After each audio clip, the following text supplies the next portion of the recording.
Well, hi, everybody. It's March 22nd, 2023. I'm Larry Jacobs.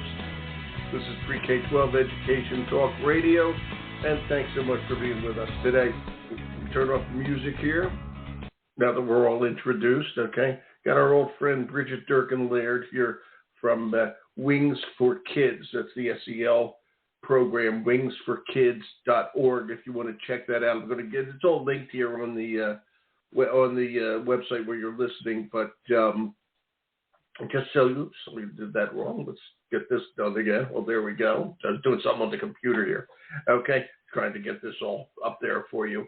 Okay, wingsforkids.org. She is the CEO of wingsforkids.org. She's working with Discovery Education on their SEL Coalition, Social Emotional Learning, which is selcoalition.org. And they've put together a program called soarwithwings.com. All right, and so I got it all linked over here, but we're going to talk how all this comes together, digital technologies, wellness, how we're all working together. And we want to make SEL a everyday factor. We really have to, okay, in America's schools. All right, and so we're going to talk about that today. It's going to be enjoyable. We'll archive the show over at ace-ed.org. Ace-ed.org is the home website of our American Consortium for Equity in Education. Everything we do over there is free, including our subscription to our online journal. We'll just send you a link every other month when it comes out. That's called Equity and Access. It's really a good magazine. I hope you go over there and check it out. You're welcome to sign up for a subscription and join with us in the consortium. That includes, if you want, writing for us, et cetera, we'd love to have all that happen with you. We also are very concerned, as you know, about teacher retention. We're very concerned about SEL. We have links to our other websites, teacher-retention.com and seltoday.org. So please check it all out. The home website is ace-ed.org. Go over there, and again, it's free. And without further ado, let me bring on someone I haven't talked to in a little while, but it's not going to be nice to talk to her today, Bridgit Durkan Laird from Wings for Kids. Bridgit, it's Larry here. How you doing? Good. How are you? Good to hear your voice. Thank you. It's been a while. Everything good down there? Where are you in South Carolina? Are you in South Carolina, if I'm remembering that correctly? Yes, Charleston, South Carolina. Good old Charleston. How's the weather down there today? I imagine it's sparkling beautiful. You know what? So. It is not. It's raining today, bummer. but it's usually beautiful. Bummer. So say it was raining? Yep, it's raining today. Usually beautiful, So tomorrow it'll be better. The sun will come out tomorrow. It is. It's always nice down there. It really is. You're CEO of Wings. You've done a great job in your position here. Tell everybody about wingsforkids.org. Let's start there. Sure. So we are over 25 years old, and Wow. We have been focusing on helping kids with their heart smarts. So, you go to school to get your head smarts, your math, your science, your reading. You come to Wings to get your heart smart, how to build healthy relationships, how to be empathetic, how to recognize your strengths and weaknesses. And we've done that through after-school programming for the majority of our life, running after-school programs in Title I schools. And then we did a randomized control trial on that program to ensure we were effective.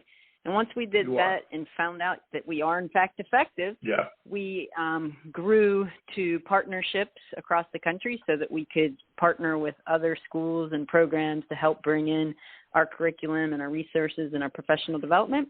And then we also, as you mentioned, a third piece is we have a partnership with Discovery Education where we provide resources to teachers across the country for free.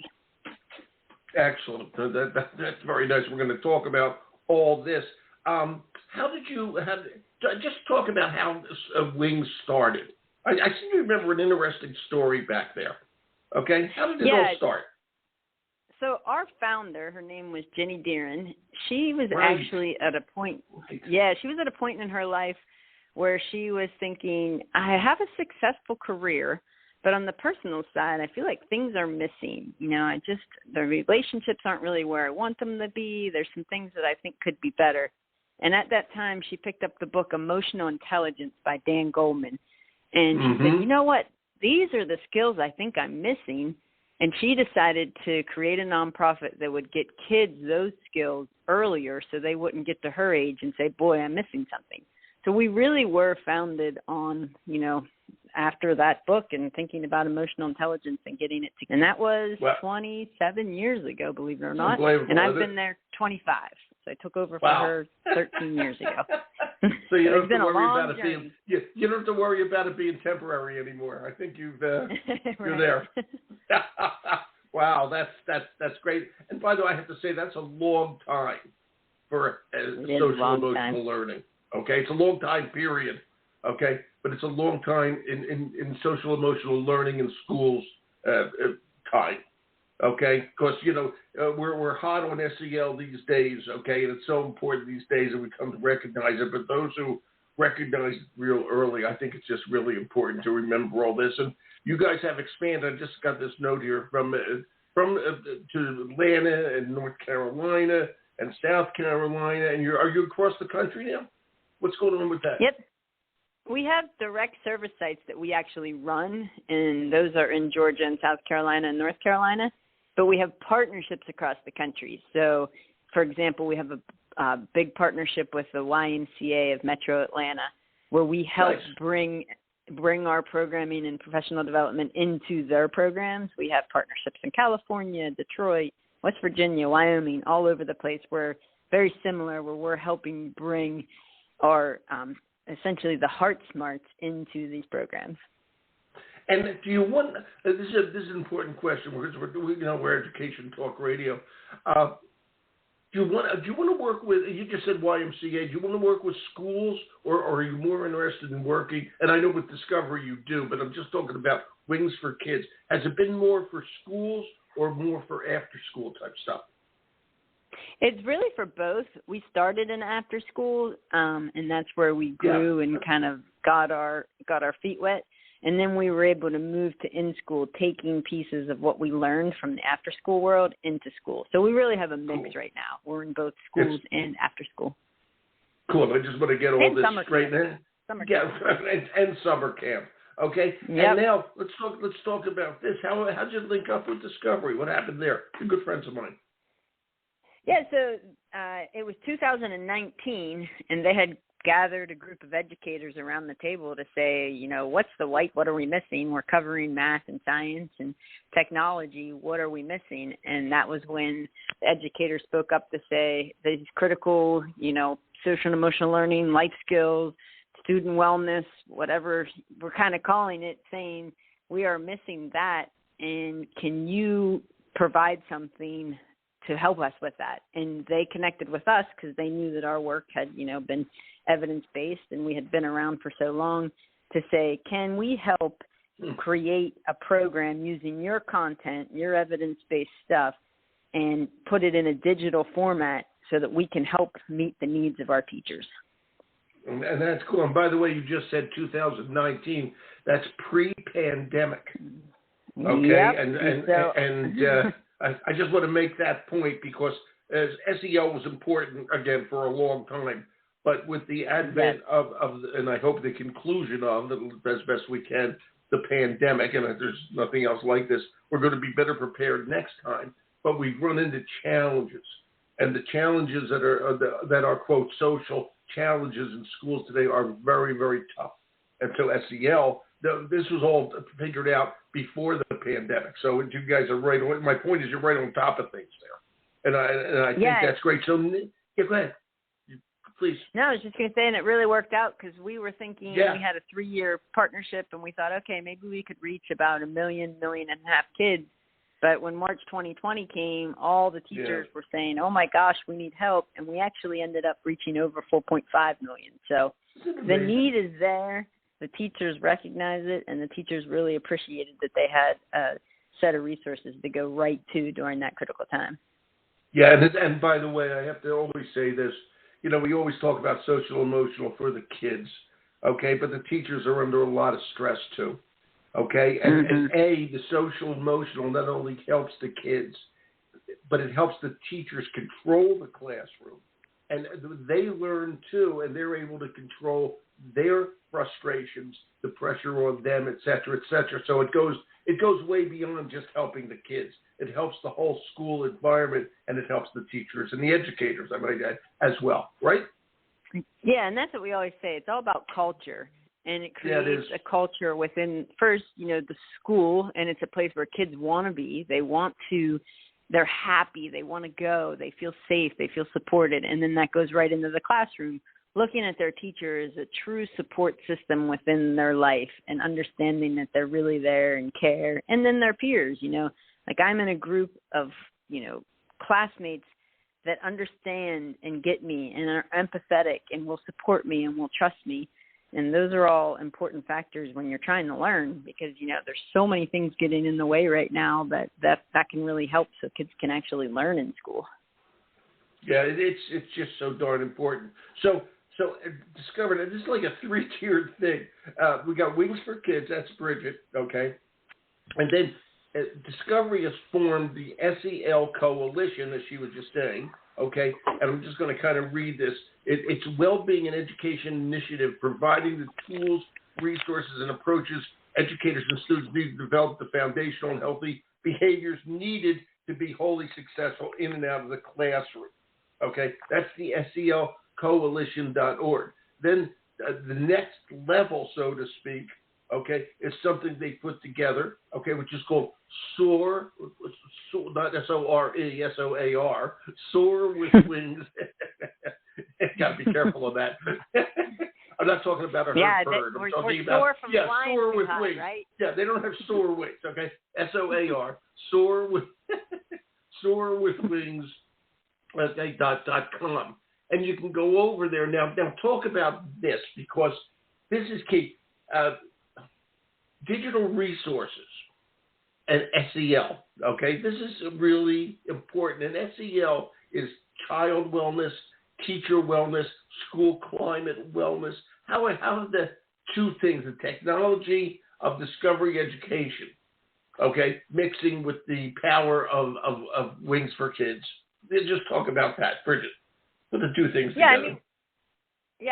I think a lot of people might think, like, how can you work on wellness digitally? Because there's this sort of negative thought about technology and kids. They just imagine kids staring at their screen and, not wanting to do things.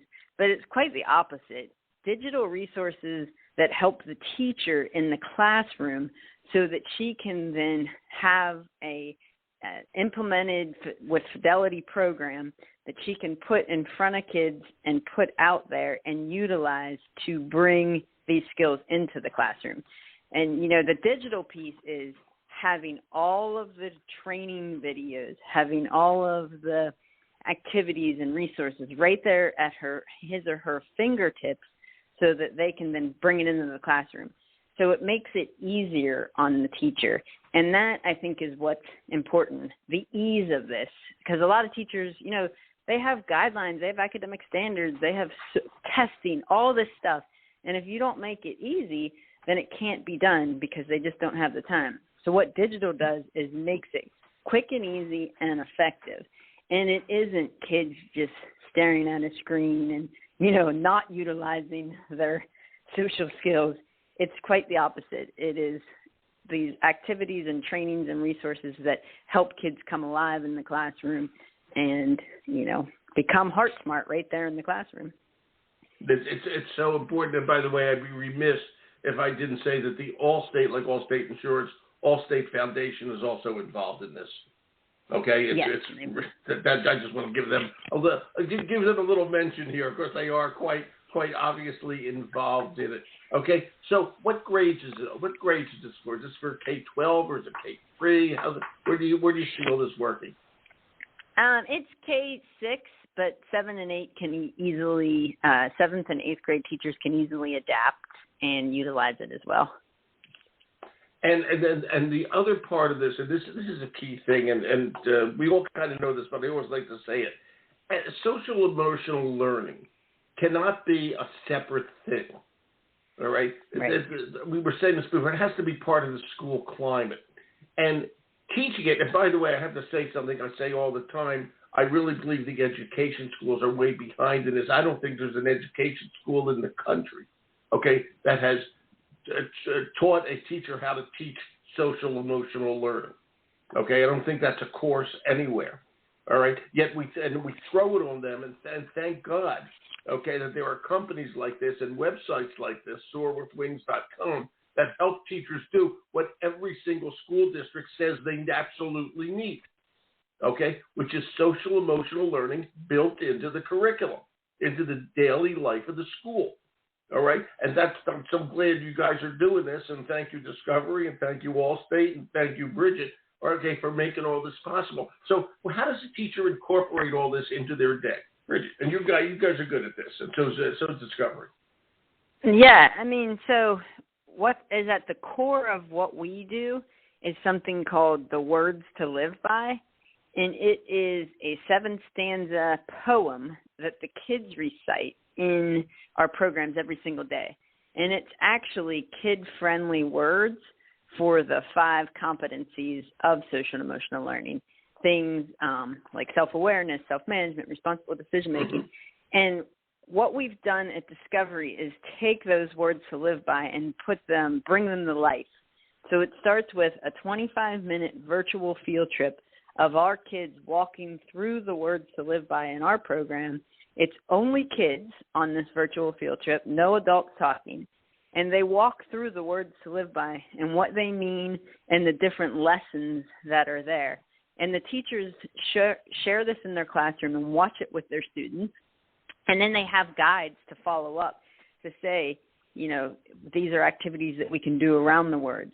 And then they continue to be able to watch videos, the teachers, some training on how to continue to incorporate and use the words to live by as an anchor.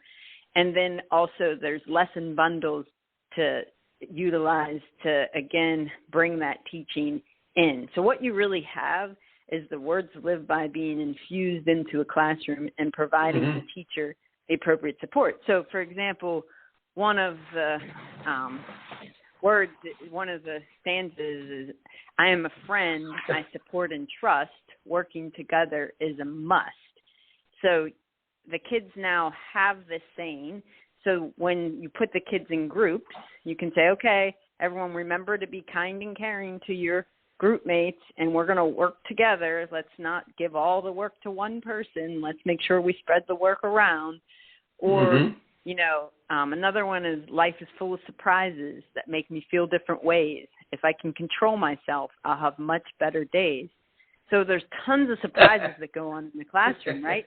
Like, I mean, the weather, right? It's pouring down rain and you can't go out for recess. It's always a teacher's nightmare. And you can say to the kids, listen, life is full of surprises. We didn't know it was going to rain today. But standing over there and kicking the wall is not the best decision right now. What can we do to turn this surprise around?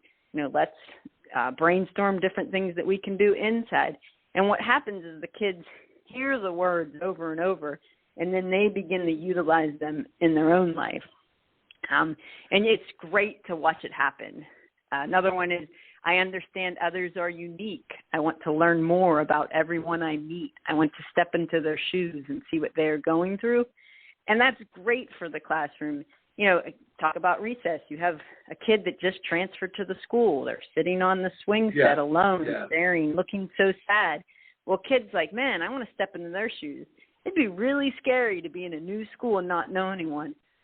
Let me go over there and introduce myself and see if they want to play basketball. I love your rhymes. I love the little rhymes you were saying. That was great. Yeah, and so what Discovery does is bring that to life and provide all the resources so that other teachers can utilize it. And, and again, it doesn't become an extra thing. It becomes just a piece of the classroom. Everyone in there just uses the words and the lessons all day long, and all of a sudden it's a part of your culture. Yeah, it does, and it has to be a part of the culture. What are you hearing about how people are using it? I think that exactly what I kind of said with the examples, the teachers are surprised how quickly the kids are using it and calling other kids out when they're not using it. It's like, hey, that doesn't seem like you were a very supportive friend when you just, said that mean comment. Remember, our classroom's about supportive talk. Or, I think there's another one that's about, I understand the choices I make should we be what's best for me to do. We actually have teachers that'll say, you have a kid that's about to do something that they probably shouldn't, and another kid calls them out like, hey, man, is that the best thing for you? Is that the best choice for you? And I think it's so cute because it's, not only are they learning it from themselves, but they're also supporting each other as friends to say, like, let's do what's best for all of us. It's so nice and it's so important. It's really, and it's so important post-pandemic because the kids lost a lot of the social skills. And I know we harp on that and talk about it, but it's true. And, on that note, Bridgit, you've been doing this for a long time. It's your business, so to speak. It's probably your life, okay? And just overall, when you hear, social emotional learning and all that, how do you, what's your anecdotal opinion, so to speak, of how things are going in schools with all this? I don't mean with your stuff. I mean with just generically, how badly the schools need this. Yeah, I think you just hit it on the head. Obviously we believed we needed it pre-pandemic because we've been around for 27 years, but post-pandemic, kids are not feeling so great. They're confused. They're scared. They were at an age that they weren't quite old enough to understand that this is an anomaly. If you're 10 years old and the pandemic comes, you don't know that isn't something that's going to happen every other year because you haven't lived long enough to That's know, right. like this is a very once good in a point. lifetime, hopefully once in a lifetime thing. So kids are scared. They're confused. They're waiting for the next, thing to drop because it is. It's like, oh, well, this just must be. And they also lost just the way the world goes. They lost a lot of the social awareness piece. Even just the simple thing about when they were wearing masks in school, we teach kids how to identify emotions on other people's faces. And that was really hard to do when you had the mask on. So, they're behind in some of the basic skills that would typically make them feel better about themselves in school. And then a lot of our kids also lost family members or had people lose jobs and just things that are making their households feel a little bit more unstable. So bringing the skill sets in can help them understand how to battle this and how to overcome this and how to think in a positive way about the future.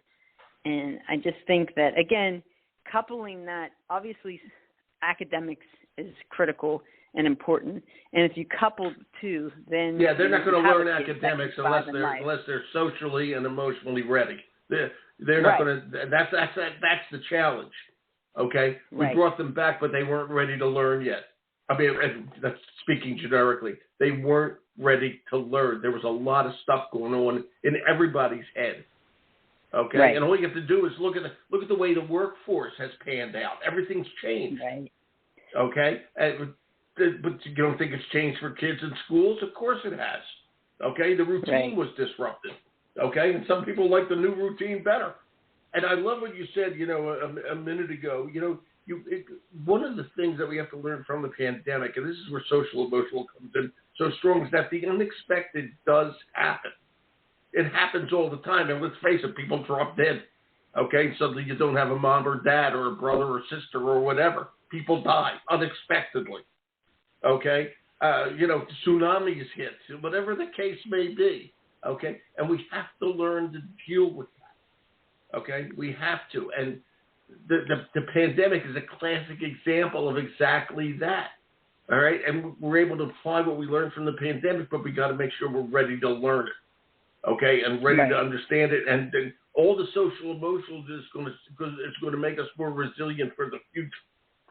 All right, and that's why this is so important. I think it's so important that that the SEL Coalition of Discovery, working with Wings for Kids, okay, has put together the Soar with Wings. It's free, okay, for schools. Okay, and I don't know if we actually mentioned that, but it's free. So go over there, you check it out, and bingo, you've got something going here that's really going to help your kids.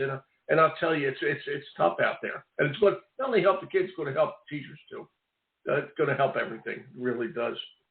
Bridgit, it's great. You guys really do good work. As you know, I really respect the work Wings does. It's just good stuff. Thank you so much. And the best thing about Soar with Wings is you can get on there today and have impacts tomorrow. Yeah. It's so quick and so easy. I'm looking at it right it's now. never too late. Yeah, it's not like you said. There's results immediately. You guys know how to do it. Yeah, and you can do it. It's easy. You know, that's the fun. You don't have to wait till Friday for the test. You'll see results right away. Okay, it's kind of fun. Yeah, good stuff. Yeah, Bridget, this and the is kids great. Love okay, it. yeah, and so do the teachers, and so do I, quite frankly. Okay, you know what else? The parents will love it too. That's another key thing. Exactly. When a school can proudly say that they're adding in the SEL resources. Okay, the parents know it. They see the difference. Okay, it helps them at home too. Thanks, Bridget. This was great to have you here today. I appreciate it. Thank you so much. Yeah, you're always welcome here. Okay, I'll see you again soon. Okay, you take care. Have a great rest of your week. Thanks. You too. Bye-bye. Thanks. Okay. Bye. Bridgit Durkan Laird, everybody, CEO of Wings for Kids. Again, it's all linked, wingsforkids.org, SELcoalition.org, and the resource center, soarwithwings.com. Okay, and that's from Discovery and the Allstate Foundation with their help and Wings. All right, so we're going to archive over at ace-ed.org. Check out what we're doing at seltoday.org and ace-ed.org and all the stuff we do. I'm Larry Jacobs. This is freaking, we do it all for you. UK 12 Education Talk Radio. Thanks for listening.